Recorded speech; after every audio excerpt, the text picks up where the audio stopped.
In the vast, silent darkness of the North Atlantic, a name was whispered on the lips of the world: Titanic. She was more than a ship. She was a promise, a floating city of steel and dreams, hailed as unsinkable. On the night of April 14th, 1912, beneath a sky littered with stars, and on an ocean as still as glass, that promise was about to be broken. The air was cold, sharp enough to steal your breath, yet on board, warmth and light spilled from every porthole. Laughter and music drifted from grand ballrooms, a testament to the misplaced confidence of an era. The RMS Titanic was making her maiden voyage, a symbol of human ingenuity. Gliding through the icy water at over 22 knots, seemingly invincible. But the ocean holds secrets older than steel. Deep within its dark, cold heart, a silent sentinel was waiting. A colossal iceberg, ancient and indifferent, drifted into the liner's path. The lookouts, high in the crow's nest, saw it too late.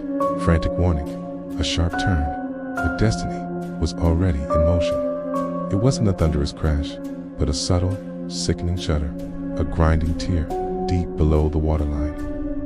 For many passengers, it was barely a disturbance, a strange vibration in their champagne glasses. Few could imagine that this quiet, almost gentle graze was a mortal wound. 6 of the ship's 16 watertight compartments were breached, and the unsinkable ship began its slow, inevitable descent. At first, there was no panic, only confusion.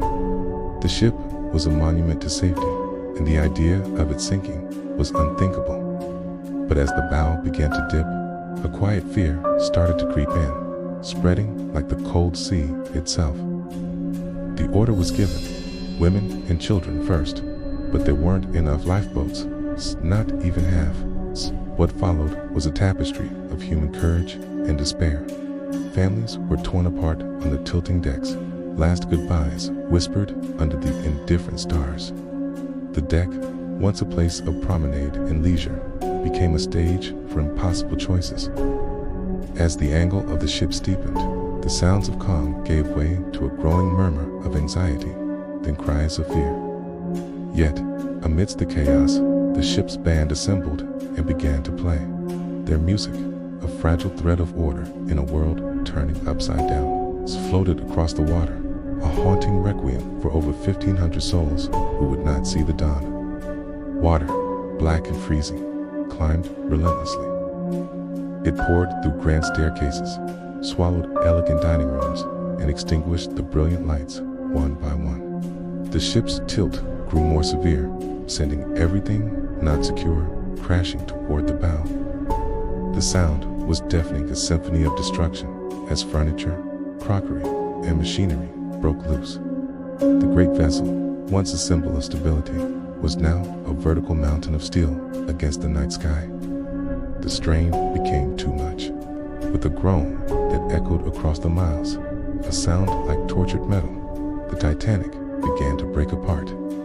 The majestic stern, crowded with those left behind, rose high into the air, a final, desperate silhouette against the star-filled canvas. For a moment, it hung there, poised between the heavens and the deep, before its final, terrifying plunge. The stern slipped beneath the waves, and a great roar of displaced water and air erupted as the ocean claimed the last of her. Then, an eerie silence fell, broken only by the cries of those struggling in the freezing water. The cries of over 1,000 people, a sound that would haunt the survivors for the rest of their lives. Slowly, as the cold did its merciless work, even those sounds faded, till all that was left was the vast, empty quiet of the Atlantic. The lifeboats, scattered specks in the darkness, floated in a sea of debris. Their occupants watching in stunned silence as the spot where the magnificent ship once sailed became just another patch of black water.